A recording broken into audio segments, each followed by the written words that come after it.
It's Chevy truck season. And with the Chevy Silverado, there's no such thing as an uphill battle. With the Chevy Silverado, you can take on the mountains or you can move them. Because with impressive towing capability, an available 13.4-inch diagonal touchscreen, and a choice of powerful engines to pick from, whatever your mountain, there's a Silverado with the capability you need. Click to learn more. Find new roads at your local Chevy dealer.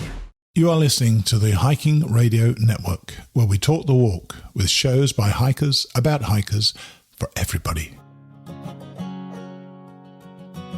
I'm wondering if you'd go wandering with me through the wilderness and woods to where the winds are blowing free, through the darkness of the night, heading toward the morning. Welcome to the Jester Section Hiker Podcast with the spotlight on section hikers.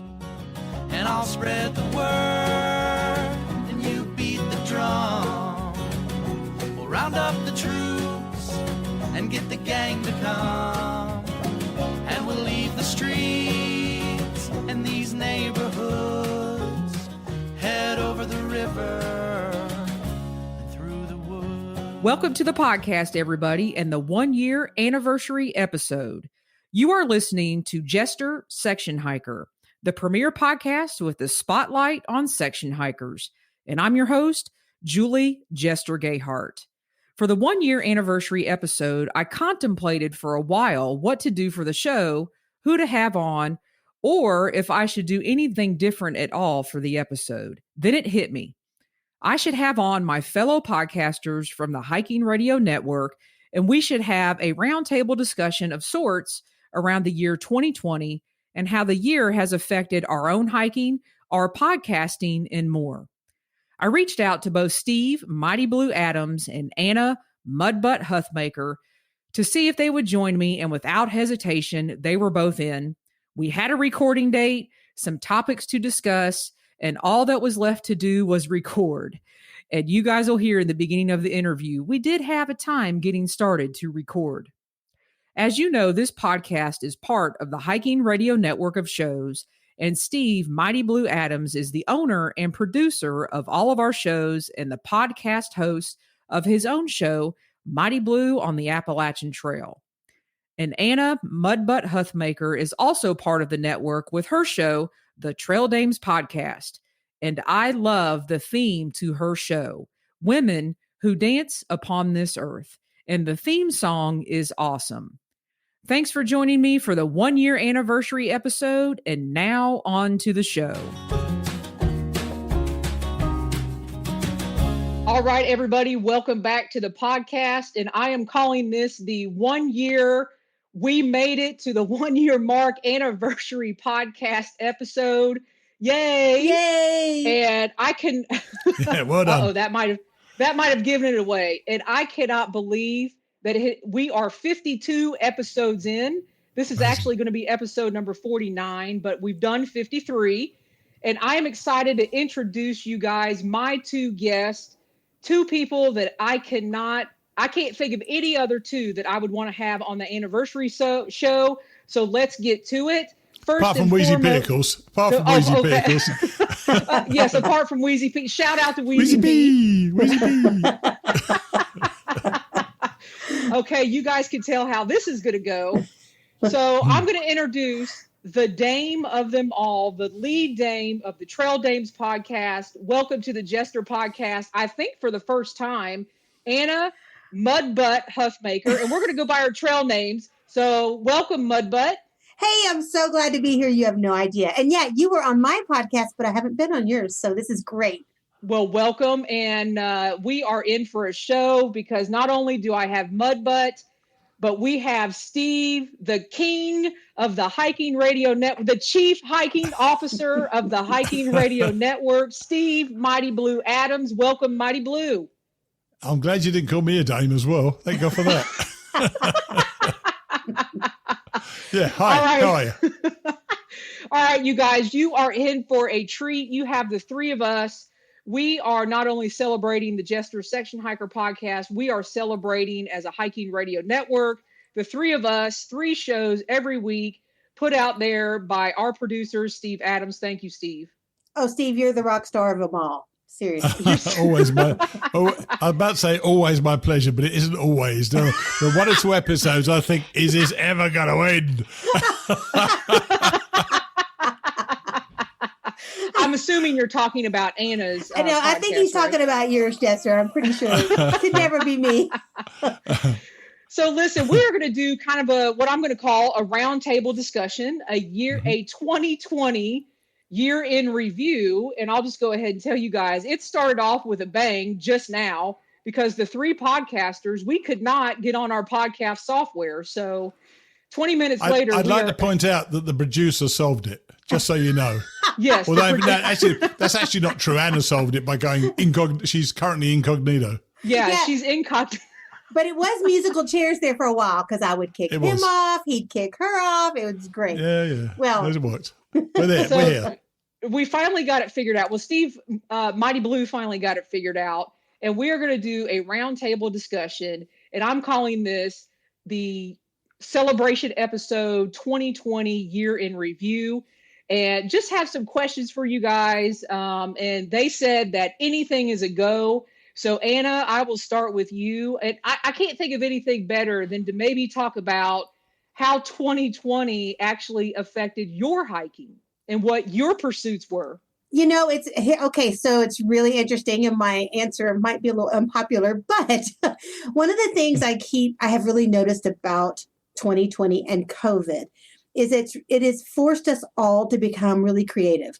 You know, it's forced us all to look at the way we did everything and find different ways to do it. And in Trail Dames, we've had to do a lot of things differently, and we've approached that, I think, with a really open mind and with the idea that we still want people to get out there, and that's wonderful. One of the personal things that 2020 has done for me is it's allowed me to get back out there every now and then by myself, because I was a solo hiker always until I started Trail Dames. And then I was always surrounded by laughter and women on the trail, which is beautiful and wonderful. But now that we have COVID, that's a lot harder to pull off. And so I've actually found myself every now and then with like a Monday free, you know, and I'd be like, oh my gosh, I can go hit the Appalachian Trail, you know, by myself. So that's actually kind of how it has affected me personally. The dames are still hiking. Everyone has been remarkably patient with all of our guidelines. And so I feel good about that. All right, Mighty Blue, how has 2020 affected your personal hiking? And well, I have a caveat to that when you're done with that. Okay. Well, I'm not really a hiker, to be fair. I don't do a lot of hiking. I just okay, like, that was my caveat, because I heard you say something the other day on a podcast. I like to do through hikes. That's what I like to do. And I'm I was going to say just 4,500 miles. That's that's the only hiking you've done. You know, funnily enough, 2020 was a year that I was intending to do some really good hikes, which was going to be with four other people I hiked on the AT with last year, including Trigger. And there were going to be four others on the trail. We were going to go to the West Highland Way in Scotland, and that was going to be about 4 or 5 days. And then after that, we were going to do the Hadrian's Wall path. So both of those are about 80 or 90 miles, and that would have been a great way to get back into it, give me a chance to see some friends in the UK and so on. Then, of course, COVID obviously put pay to that, and I really missed it. You know, I think once you set the expectation that you are going to do a hike, you get thrilled by the prospect of doing it. And when you can't do something like that, that's been really sad. I'm not a person who gets up and goes out and hikes for a weekend. Not really my thing. I go walking every single day. I do 35 to 45 miles a week, walking around, you know, where I live, which is pretty flat anyway. But I enjoy that time and it replicates the time of hiking in the woods. I enjoy that time of thinking, listening to podcasts myself, funnily enough. And but I miss the hiking, and I do want to do it. I'm going to definitely get out there again at some stage. I still half hoping I can do the AT again next year. And we're cheering you on big time. So. Yes, definitely. So, I mean, I think for me, when all this went down, March, April, I was kind of like, nah, I'm still going to go hiking. I mean, I don't want to say I didn't break any rules, and I really didn't go anywhere that I wasn't supposed to. But when it came to continuing my AT section hiking in the summer, I did make that terrible decision in my mind that, yeah, I'm going to go ahead and go. And I'm either going to get backlash, people will stop listening to the podcast. I mean, I didn't really know what, I was actually kind of scared. And I talked to Steve about podcasting from the trail, and he said, I think you should podcast from the trail. And so I went Saves me a lot of work for a start. So I kind of went for it and really learned a lot from seeing people, meeting through hikers that got off the trail, got back on the trail. And when I say there is a divide amongst hikers, I mean, there is a divide. I mean, there's also a divide on something that's going on right now that we're not going to bring up in the world, but there's also a divide in the hiking world. I think there's people that are very adamant and strong that you shouldn't be on the trail. And then there's people that are adamant saying, yes, we have a lot of information now. We're better equipped mentally to, stay clean and all these things. And I just kind of went for it. And I have to say, not one bad thing, not one person said one bad thing to me. So I must say though, don't you find, and once again, we're not going to get onto that subject, but this thing of so many people thinking what their opinion is right all the time. And I feel, this goes over to every aspect of our lives at the moment, which is kind of weird, I must say. And hiking certainly almost was a microcosm of that. It worked out that some people said you should have gone on, then others said you shouldn't have gone on, and they would say there's no discussion about it. Well, there is a discussion about it, right? And it's strange to me that one side seems of any argument seems to think theirs is the only point of view. Well, I think too, if you look, we're saying the words 2020. So, we're 10 months into this year, but the truth of the matter is, I don't know about y'all, the way I thought about things in March of 2020 was different than how I thought about them in May, which was definitely different than how I thought about them in June and July. Sure. So it's really interesting. I found my own opinions changing and softening and that kind of thing. And so I can't imagine anyone keeping that same just carved in stone opinion for this entire year, because everything has changed. I mean, I was literally like a freak about this. I was afraid to touch my own countertops at one point, if stuff came in the mail, it's like, Julie, I've been to your house. It's lovely and clean. It's okay. But just mentally, I was like, oh no, this house has the virus. I mean, I was just, I get it. I'm with you. I'm totally with you. So I think pretty much people know now how the virus affected our own 2020 hiking. So let's get into, and I know for me that, 2020 also affected our podcasting. So Anna, talk a little bit about how it affected your podcasting, maybe how you went about with your guests. Did you have to redo any interviews and things like that? So for me, I have to say, and I'm probably going to be the odd man out here, it didn't affect my podcasting at all, with the exception of the fact that it gave us a little something extra to talk about. My guests tend to, we're talking about hiking, but we're also talking about life goals. We're talking about a hike that's going to happen in a year. It's not always about what's going on right here, right today on a trail. And so where we may touch on it and we may, say, how do you feel out on the trail? It really didn't hurt the podcast. I will say one thing it did, which was super cool. It sounds terrible, but isn't everyone spending a lot more time online these days? Because, we're doing meetings for whatever. I'm learning more and more about all these women out there I want to have on the podcast. Like, I'm being exposed to more and more potential guests, sure, which is great, so that's really awesome. So for me, that hasn't been such a big deal. Mighty Blue? Yeah, it's changed quite a bit, actually. My plan for 2020 for Hiking Radio Network was to add 2 shows. One was JR Hikes the Appalachian Trail, and I'll talk about that in a minute. And the other one was a woman of a certain age, a lady called Kate Stillwell. But in the end, I realized I'd bitten off much more than I could due mainly because the two of you decided you wanted to go to one weekly as opposed to once or twice a month. Wait. What is this we business that we decided? Because I was very happy at once a month. And my producer said... Well, you know what? You're absolutely right. But I had an ambition for it because I thought that the downloads would increase, and I think they have increased. And I realised, obviously, when I hiked the trail last year, that the more shows you do, the more downloads you get, and the more people download your back catalogue. And I look at all the data all the time. I had my lowest download day yesterday, which of course was the 2 days after the election. No, the day before. The Wednesday, the day after the election, and I didn't even look at the two things that are going on. People are not listening to podcasts because they're glued to the bloody TV at the moment, which is understandable. And I was getting nervous about that.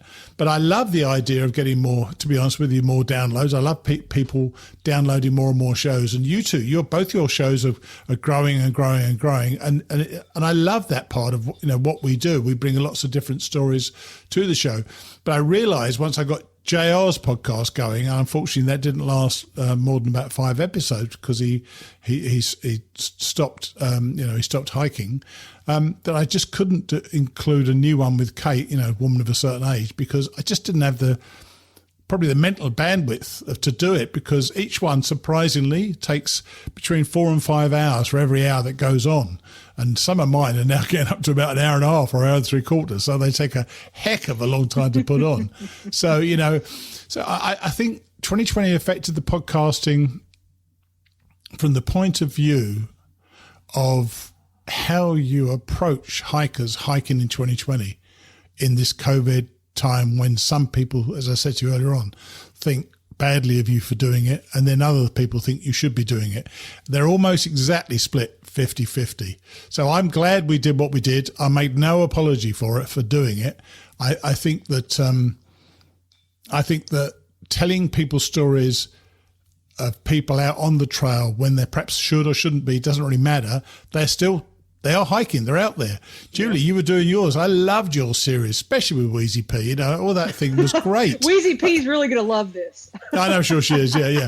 But you know what? I know, I can guarantee you, because I understand podcasting, I guarantee you people love that part of the show best of all. The two of you are hilarious together. It's just that little moment of magic you get, and I thought it was great every single time you did it. So I loved it. And I got to tell you with that, I think this summer is really, for me, what took a turn with the podcast, because prior to that, I was nervous and regimented. And, I just thought it had to be a particular way, and I had to say a certain thing. And then when I got out on the trail, and I just had nothing except me talking. And I don't know why I was nervous. I'm an educator. I'm in front of people all day, every day, and interviewing people on the trail and being there with Wheezy P. I mean, when I say there was no script, there was nothing. And that was clear. But that's hilarious. And funny enough, I think one of the things you did, which I thought was great, was those few steps along the path before you started talking. And I think Stephanie said that to you. That was the thing that you should perhaps do. Yeah, put in some steps, because that's what people want to hear. They want to get in that rhythm. That's right. It was great. I really enjoyed editing those, I must say.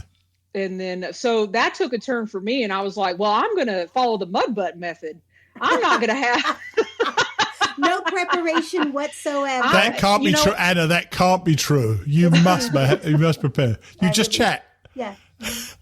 You're I have amazing. to say, I got several emails that said, in a nice way to me, and I take it as a compliment, don't script.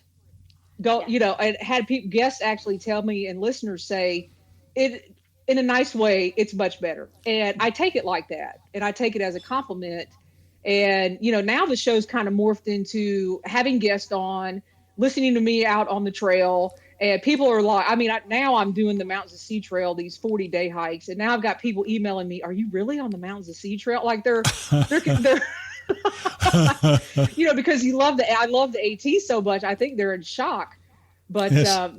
And now I've started this thing, like maybe having people on that I follow and I like to listen to, because the reality of it is whether you're a section hiker, day hiker, trail Dave, go out on groups, whatever, we follow through hikers and the through hiker community and stuff like that. So, I mean, that's kind of where I'm at now, but let's turn this to maybe Anna or Mudbutt. We'll go with you, a guest or maybe a couple guests that impacted you on your podcast in 2020. I've had, first of all, it sounds kind of cliche, but I think it's true. And I think y'all will understand this. Pretty much every guest impacts me in some way. And I have never had a guest that I didn't completely enjoy. I have never had a guest that I didn't feel really compelled by and motivated by. I've had several, though. My last few have been really cool. I did one with a woman that actually it hasn't come out yet, and her trail name is Flying Beaver. And nice.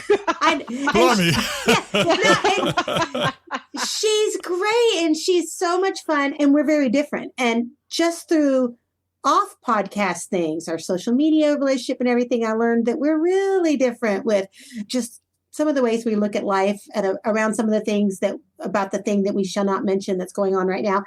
And it's been so neat to look at her and realize how much I like her and how wonderful I thought she was. I think she is. And it didn't matter about our other differences in life. That was it was a reminder, because I've gone through life really approaching people as individuals, I hope. But the last year or two has kind of colored that and changed me. And she whipped me right out of that. And she made me see her for just the fabulous person she was. And then I ended up doing a conversation with a woman from the UK. You UK people are so much fun. I'm telling you, Steve, you're awesome. awesome. And it ended up being a double episode. And she told two great stories. And I found myself all of a sudden wanting to do a whole month celebrating Zoe. She was just so amazing and fun and cool. So, they're all fabulous, but those latest women that I've gotten to talk to, I've learned from. And I really do. I mean, I hang up each call feeling just like they've taught me more and made me a little bit better. So. That's cool. I'll tell you what, I can't let you go. And Steve was probably just going to say this. The episode you're about to steal my line, but okay, I am. I think I am. You're the host. It's up to you. It's kind of weird me being the host, by the way. You're kind of used to it. So I can't. I'm going to say this as a listener, because I do listen to all our podcast, and as a listener, the episode that and you know what I'm going to say, the episode that really impacted. I mean, literally, I was hiking this summer. And I listened to that episode 3 times. And I think I cried each time, was the episode with Elle. Yeah. And it impacted me because she said some things I never thought of, ever. And if you guys have not listened to that episode with Elle, I mean, I do recommend everybody go back and listen to that episode. And I'll put it in the show notes, what number it is. I don't know right now. But, I mean, I know I texted you too, and I said, Anna, bravo, well done. And I have to say, so because when you talk about the guests that I remember the most this year and everything, Elle she's in a league all her own. That is something that if I were to do this podcast for 50 years, I can't imagine anything being more profound than that one. And it's funny because, all joking aside, it's probably the podcast episode that, if you do a word count, I say the least in that episode than ever. And you do. I noticed that very much. Yeah. It was so neat, and there's a lot of silence in it as Elle gathers her thoughts and as she gathers her courage to share her story. I am not someone that's normally good at waiting for that and waiting through that silence. And for some reason, the universe shone down on me during that recording. It was like, be quiet, Anna. Just let this unfold. And that actually, it is in its own universe. I will forever be in her debt and so grateful for her openness and her bravery. And you did something, Anna, that that you haven't done before. You actually edited the show itself. You left in more gaps than I would have done. Exactly. But you were 100% correct. Yeah, that was instinct because, when you were on the AT the last time, I had to edit my own shows. And first of all, can we just say a giant kudos to Steve? You're an artist. That is so hard. It's so hard. And I wasn't good at it, and it took me forever. But I did know with Elle's episode that the rules would be to cut out a lot of that. But I also knew the magic was in a lot of those silences. So, totally. I totally agree. In fact, funny enough, that would have been the impact, the biggest, the question was really about the impact upon us. Remembering that I listened to all your shows anyway as well. And that was by far the biggest impact upon me, that show. The mere fact, this, for those who haven't heard it, and they really should, is a black woman came on the show just to talk about hiking while black, which is an interesting concept. And when she goes into a new, this is the thing that stays with me every single day. I think about this virtually every single day. When she goes into a new place to hike, she goes into the local police station to tell them she's out there. I would never dream of doing that.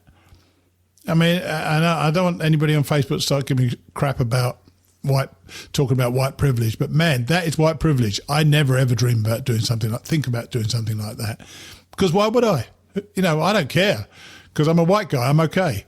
But really, for the fact that brave woman feels like she has to do that, that was so impactful to me. Oh, and by the way, all my guests have a story, or your guests have a story. That's why I think makes doing podcasting so interesting, because it's our job to bring out the stories in our guests, and I think hopefully we'll do that. And I think for me, I owe an apology to some guests, because one of the things that happened to me during COVID pandemic early times is I pre-recorded several episodes, and by the time COVID hit, they were almost invalid, because it was section hikers getting ready to go do their section hikes in March, in April, in May, and their hiking was canceled. And we had these, 30-minute, 40-minute episodes, and it was all about what they were going to be doing and then I did reach out to each and every one of them and say, do you agree we should not air this? In the future, we can record again. So I had several of those. You were hilarious. You contacted me. You said, "Look, I've now got enough episodes to the end of June." It was about February. I thought, oh my God, really? I know. I mean, I was scared to death that I was not going to have, an episode. Yeah. And I mean, that was just in the beginning, like just getting started. I didn't want to start this and then have, a break in a week where it's like, oh, well, Jester will be back in a couple weeks when somebody decides to come on the show. That's never a problem, is it? Getting guests, I don't find a problem at all. I'm sure you don't either. No, not anymore. No. And in fact, I feel bad almost, because I literally want to have everybody on. I really do. And if people are just patient, eventually we'll get everybody on. Yeah. Oh, yeah. Quite right. So I guess we can turn now to, I don't think we can have a year in review without talking about the ATC, because the AT is near and dear to all three of our hearts and a lot of our listener hearts. And I called this the ATC Reflections 2020-2021. So Mudbutt, we'll let you get started on that. So, all right, and before I start that, I want to tell you that I screwed it up. It's parachuting beaver, not flying beaver. It's time. I got to tell you, it's not sounding a lot better, I tell you. No, you have to listen to her recording, because when you hear the story, you'll totally get it. Her name is Tanya Mucklerath, and she's lovely and wonderful. But parachuting beaver, yeah. So I do have to say that. So let me tell you, like I have two things I want to really emphasize here. The first is that I think the ATC is an incredible organization who has done incredible things, and I'm a 100% a fan. I have nothing else I can add to that. I do want to say on a personal level, I think that one of the problems that we all have is living within our own self, our own head, our own opinions, our own desires. And I think that anytime we can step out of ourselves a little bit and look at a little bit bigger picture and a little bit bigger picture, and maybe even one more step out to a little bit bigger picture, I think we can make the community around us better and the world better. And I approached the ATC this summer and last spring and hiking with that kind of idea. I wanted to be out on the trail. I will never lie to you about that. But I looked at a bigger picture and I looked at what they asked us to do. And I thought, in 20 years and 50 years and 100 years, how is all this going to affect the beauty of our beloved Appalachian Trail? And so for me, I decided to honor what they asked and do it without question. And I felt good about that. So sorry. All right, Mighty Blue. Y'all are looking at me. Y'all are looking at me like I'm crazy. Well, not at all. Funny enough, I admire that, and I think you're right. I think the problem with anybody in a management situation is they have to. If you've ever been a manager in your life, you make decisions. You may make 40% of them wrong and 60% of them right. You've done really, really well if you get that split. 60% right is a great thing. So when I had Sandy Morrow on the show and talked to her about this, I felt for her because she couldn't make it. She could not make a right decision for everybody. She knew how divided people were. What I loved about what she did, they made decisions. And what's more, they followed through on those decisions. They don't have any legal clout to do that, but what they did, they were positive. They agreed on what they were going to do, and they were positive. But I know they took a lot of crap on Facebook, and frankly, who cares about that? But they took a lot of crap on it from a number of different people. The reason I now have them on my show, I offered to Sandy, not so much so I've got that larger platform for people to spout on about stuff, but I wanted people to see the full breadth of what the ATC do for our community. It is extraordinary. Already, some of the things I've got this great schedule of conversations, and some of the ones I've had already, so much wider these conversations are than I ever thought. So to me, they are absolutely worth listening to. People still make their own decisions, and they're allowed to make their own decisions. Nobody could have stopped anybody from being on the trail this year particularly. But I love the fact that they made those decisions, but I still love the fact, it's one of my earlier interviews I had with them, which was that everything we do is for the benefit of the trail. It's not for the benefit of hikers. And people should realize that and think about that. It's not for the benefit of the hikers. It's to maintain the integrity of the trail, not hikers. And I think once you realize that, every decision they made sense to me. Well, I guess I'm going to be the bad sheep of the three here. So Go for it. So, okay. We all love the Appalachian Trail equally. I'm a lifetime member of the Appalachian Trail. I mean, everybody in my life, 100%. I have always said you should join the ATC. You should, do trail maintenance. You should yada, yada, yada, on and on. And I think what affected me was when I was like, well, no one's going to tell me if I can or can't hike. I'm just going to go hike. And I kind of took that attitude, and whether it was a good attitude or bad attitude, I don't know. You Southern girls, eh? Hey, Jester, you do realize we scare him a little, right? I know. We do. Yeah, right. And I mean, I'll be honest, and Sandy Mara's probably, I love the ATC and I love the Appalachian Trail, and I know they are there to protect the trail. And ALDA is kind of an organization that is there for the hikers. The long distance hiker. Yes. Good point. Yeah. That is a great point. And I've had growth about this, because when I was actually on the trail, I blamed everything on Sandy Mara. I was like, well, this is wrong. That's her fault. Well, this is wrong. Well, that's her fault. Well, this is wrong. I know. Go ahead and laugh, but that's just kind of what I went through. I was like, someone's not going to tell me that I can't do something. So I just turned it into this, well, I'm going to do it. And then while I'm out there, I'm going to pick up garbage and I'm going to interview people and I'm going to find out what's going on. So, and do what I always do.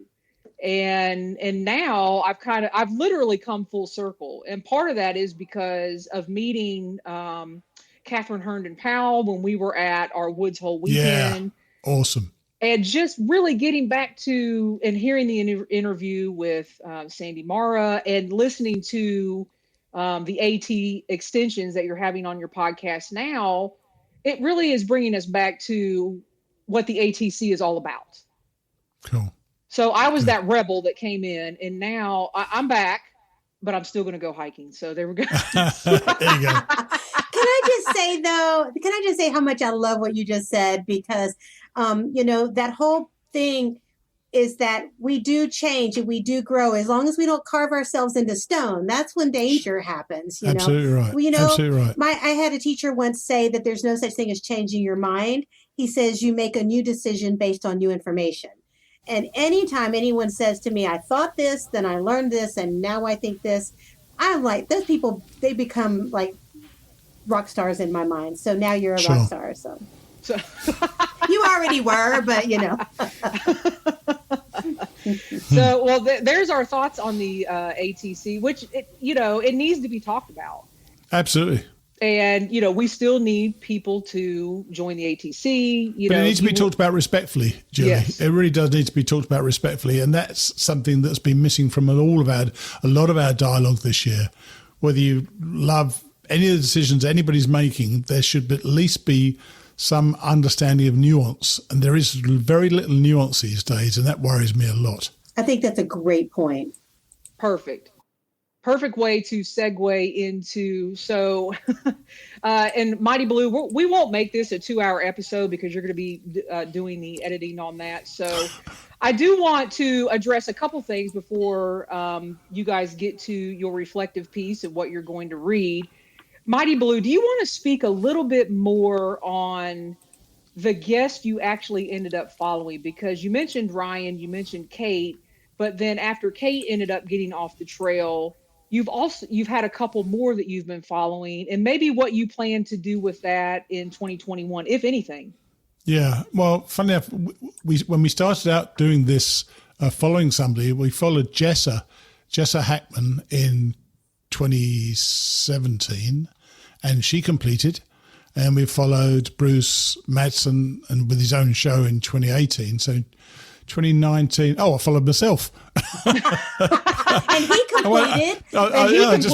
So we were 3 for 3. I mean, it was looking pretty good. And then so this year, Ryan's a terrific guy, and he's such a accomplished bloke as well. And I really thought he'd do well. And I really enjoyed his 5 episodes. I've actually listened to them again recently, and they're really good. And he just had to get off, obviously. Kate was there was a problem with COVID, and then she got injured and so on. So that didn't work out. But you know what? They still had a story to tell. So then I followed a guy I met last year, a guy called Bounce. He stopped in Rangeley, and so I'm now following Mr. President. And I tell you, I could have done a whole show with him. Bill Tickner. He is a smart dude, and he wanted to. I don't know if you remember this. A couple of weeks ago, I was just interviewing him in our regular conversation, and he was disagreeing with Sandy Mara. So I'm about 17 minutes into a 10-minute conversation thinking, you know what, I haven't got a guest this week. I'll keep talking. So we carried on talking. It became a 35-minute conversation, and then it was a worthwhile episode. So I enjoy doing it. Now, next year, I don't know what I'm going to do. You know, I may or may not be hiking. I don't think I will be hiking, but I kind of would like to follow somebody. I'm not sure who I want to follow yet. I'd like to get somebody on the show, though, because I think it brings a certain immediacy and intimacy to the show that lacks otherwise. You know, I think you've got somebody out there who's going through it all, and especially if they've been on for 1,000 miles or whatever, it's quite a thing to follow. So I'm still tempted to do it. I'd kind of like to do it. My biggest problem, funny enough, is finding books I can read. I've been turned down by a number of people recently who I want to read their books because they've got a book out themselves, an audio book, and you know, why would they let me do it? But I've enjoyed reading the books I've read this last couple of years, but I may or may not be running out. But I've got a new one going forward, so I'm good to go right now. I've heard you mention, Steve, talking about your books.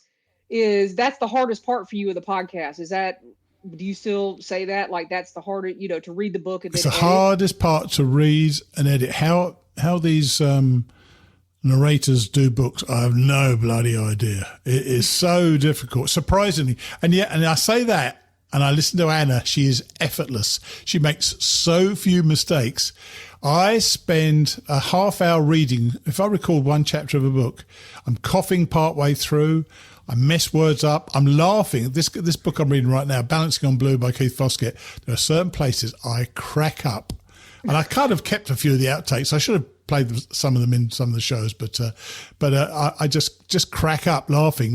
It takes me ages to read this. A half-hour chapter takes me about an hour to record, and then it takes me about 2 hours to edit. I do think that you should leave the cracking up in, because, like, honestly, when people are this whole, the whole podcast thing, it's like you're in someone's ear and they're hearing you. It doesn't need to be all sanitized and perfect. Besides, you got the sexy British accent. I mean, you could read the Bible and people would tune in, So, but I did want to ask you something, Steve, because I've always found this fascinating.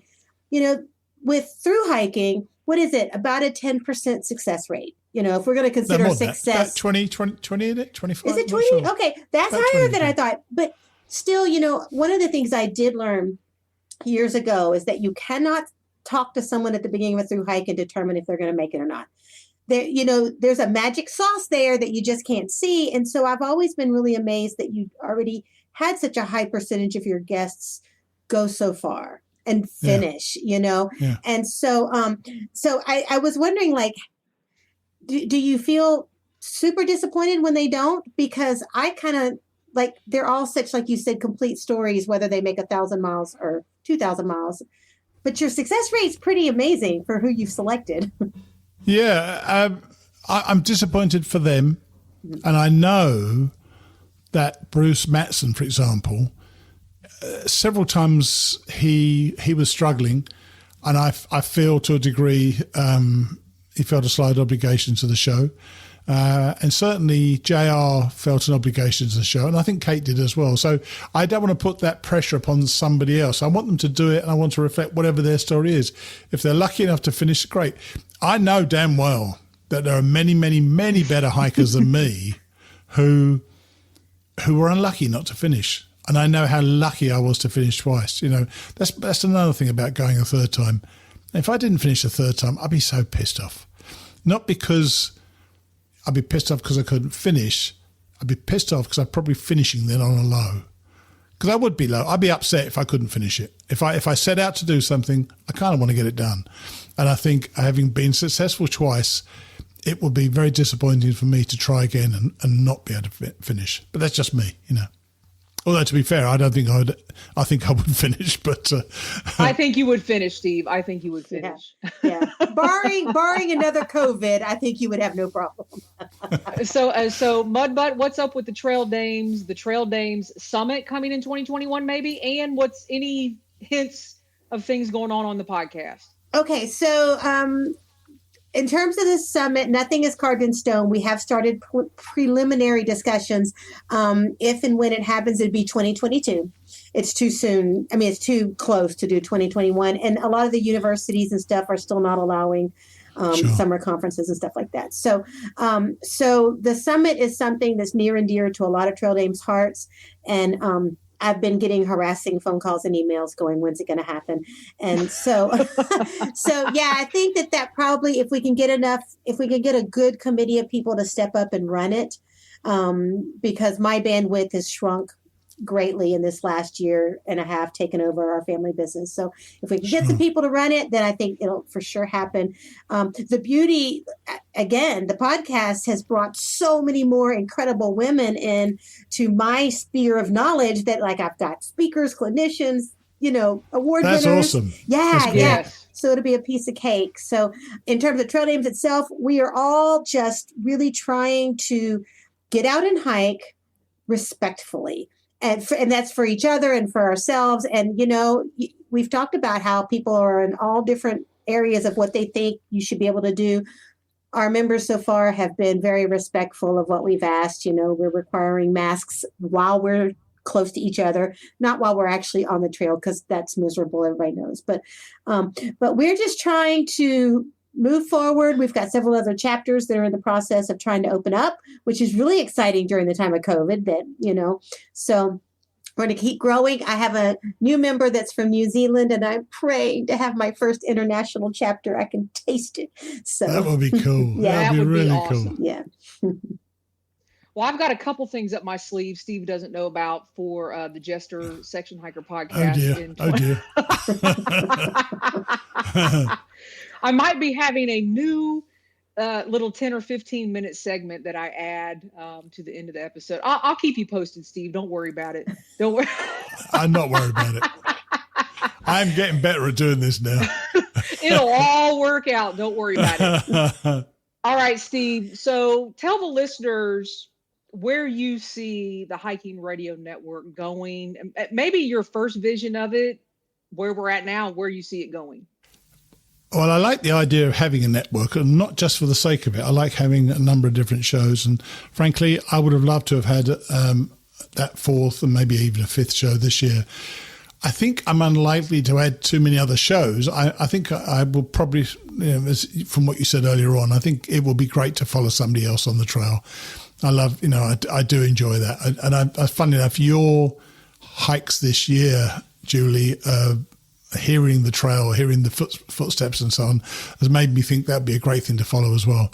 As far as my show's concerned, I seem to have a formula and a consistency that people like. And one thing I know I but I said to you two, it's important for you to have your shows ready to go out on a certain time. Because some listeners seem to want to know it's going to be out at a certain time. I don't know whether I've told you guys this, but once when I was in the UK, which is 5 hours ahead of the US, I hadn't quite finished the show on the Tuesday night. It was going to come out on Wednesday. It was Wednesday night rather. It was going to come out on the Thursday morning at 3 a.m. in the US Eastern time. So I was in the UK, so it would have been 8 a.m. in the UK. And so I said to my host, who I was staying with, I said, I'll get up early in the morning, finish my show, and make sure I get it up by 8 o'clock in the morning so it goes out when it should do. Well, I had some technical problems, and I didn't get it out till 10 o'clock. At 4 a.m. Eastern time, or 9 a.m. in the UK, I got an email saying, where's the show? Where's the podcast? It was amazing. I just couldn't believe it. And so my point is, people have an expectation that your show's going to be there. And one thing that we have as a network, and all of our shows, every week we have a show out. We've never missed a deadline, and I love that. I have been asking listeners to suggest a few changes, and I may shake it up a bit in 2021. But to be honest, I've had a number of emails saying, please don't change anything. Right. So I don't know what to say. At the moment, I'm happy with how the show's going. I'm happy with how your shows are going. But if you two have got to work out what you want. One thing I've told you both before is that, and I've been told this in the past, is that people come to the show for the content originally, but they stay for the host. One of the best things I ever did was choosing you two to be the hosts of the shows, because you've both been wildly good at it, much even better than I imagined you would be, but kind of how I hoped you would be. So I'm really pleased we did it that way. But they come to you, you keep them there. Nobody else keeps them. You keep them there. Well, Steve, Anna and I are smiling big time. That's a huge compliment, and I really, really appreciate that from the bottom of my heart. Because when I started this, personally, I was like, "Oh my, what did I agree to?" Like, you were so enthusiastic, though. I know. And I'm pumped because there's this whole Section Hiker network out there, and the voices are now being heard. And just like you said, to piggyback off of that, I had somebody text me instant message me through Facebook that, I can't find your podcast on Google Podcasts. It didn't come out today. And I was like, okay, well, and then I text Steve immediately, and he's like, well, I can see it. And I'm like, well, I don't know. I'm kind of dangling off the side of a mountain here. I don't know if you can see it. But the moral of the story is our listeners are loyal, and I love that. Yes, definitely. And I love that. Yeah. So I think we've reached a really, really good point. I can't thank you guys enough Mighty Blue, Mudbutt, welcome and thank you for coming on the Jester Section Hiker podcast. We've now come to the point where our guests are going to sign off for us by reading a journal entry, statement, or quote. And Mudbutt, we will start with you. All right, this is actually from, I've kept journal entries from all my adventures, and this was my adventure to Alaska. It is my belief that every good thought and act in this world creates energy. And it's my belief that the earth releases that energy regularly. The Northern Lights, they're that release. Those of you that know me well know that I'm not joking or teasing about that. Why else would you have random bands of beautiful colors splay across the sky? I have believed that since I was a little girl, and it is because of that that I have come here. Well, if I'm right, then this world that we live in contains enough goodness, beauty, and love to permanently take my breath away. I have finally seen the Northern Lights. Love, Mudbutt. Mudbutt. That's very good. Lovely. I love it. Mighty Blue? And so much better than what I'm going to say. I thought about this, and I'm not going to read anything I've written or anything like that. I just thought about it. And one thing that I've discovered about what I do every week, about what I do in the podcast, it took me about 50 episodes to understand what my show was about, which is pretty pathetic when you think about it. I was doing it for about a year, and I didn't really know what I was doing. I didn't understand the effect it was having. But I think we all do this, we provide listeners with a bunch of individual stories that reflect both the kind of diverse nature of the trail itself, but really about the people who go on that trail. And in fact, it was that realization that led me to understand that I could go again. You know, I thought to myself, you know, do I want to try the Pacific Coast Trail? Do I want to try CDT? But no, I wanted to do the AT again because I knew I'd have a different journey to anybody else. In fact, I travelled with a guy called Trigger for about 1,500 miles. We have a different journey, and yet we were with each other all the damn time. So I knew I'd have a different journey, and I knew that I would store a whole new set of memories, pictures, and friends. And that, to me, is what being on the trail was always all about, storing those things in my mind. I've got these great photographs, and I look at them, they take me back to where I was, but what I see in my head, and I don't know if you're the same, I can close my eyes and see that picture much more clearly because I can take myself back to that moment. And that, for me, is what hiking on the trail is. I wish you guys sometimes could see video, because if you could see the two of us looking at Steve while he was saying that, amazing. Thank you both. Really appreciate it. Thanks, Jess. I appreciate it. Thank See you, you. Anna. I love you both. Love you too. Love you guys. As you heard, we had the best time recording this episode and really shared our thoughts and reflections on the year 2020. When Anna and Steve signed off with their thoughts at the end of the episode, I got chills and a sense of gratitude and contentment. I am so thankful to be part of this network and work side by side with people that really love what they do. Love you both, and thanks again for coming on the show. So here's to 1 year of the podcast, everybody, and now on to year number 2. If you like what we are doing here at the Hiking Radio Network, please check out our website with all of our shows, subscribe to your favorite shows, and consider a donation if you like what we do. All donations go to Steve Mighty Blue Adams to keep all of our shows in production. The donate button can be found on any of our pages on the website. Thanks for listening, everybody, and happy section hiking.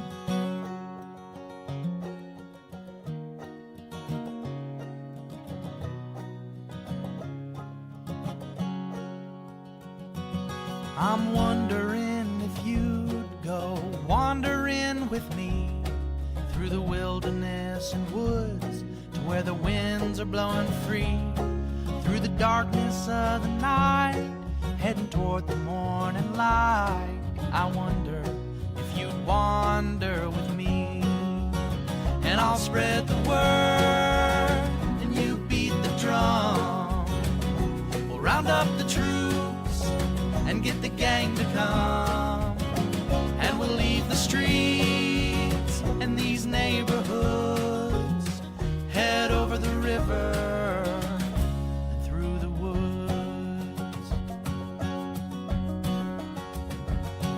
You're wondering if I go wandering with you, what kind of trouble we'll get ourselves into. Would it be wrong to tag along with a band of vagabonds? You wonder if I'd wander with you. So I'll spread the word and you beat the drum. We'll round up the troops and get the gang to come, and we'll leave the streets and these neighborhoods, head over the river and through the woods.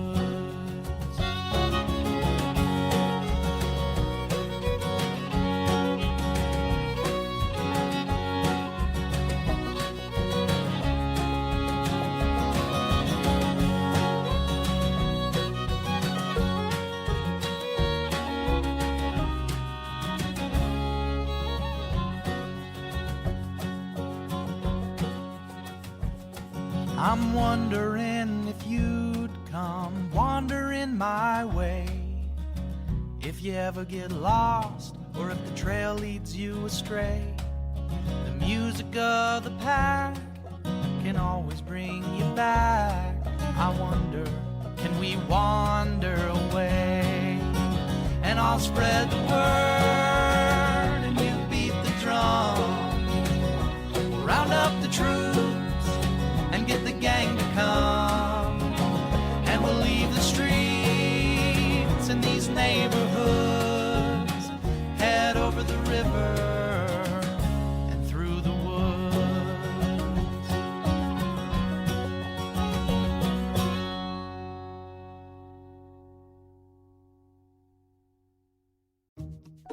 Wells Fargo presents one of the surest ways to grow your money, a Wells Fargo CD account, where you can earn a 5.00% annual percentage yield on an 11-month term with a minimum opening deposit of $5,000. Visit a Wells Fargo branch or wellsfargo.com/CD rates to open a CD account and start growing your savings with us. Wells Fargo Bank, N.A., member FDIC.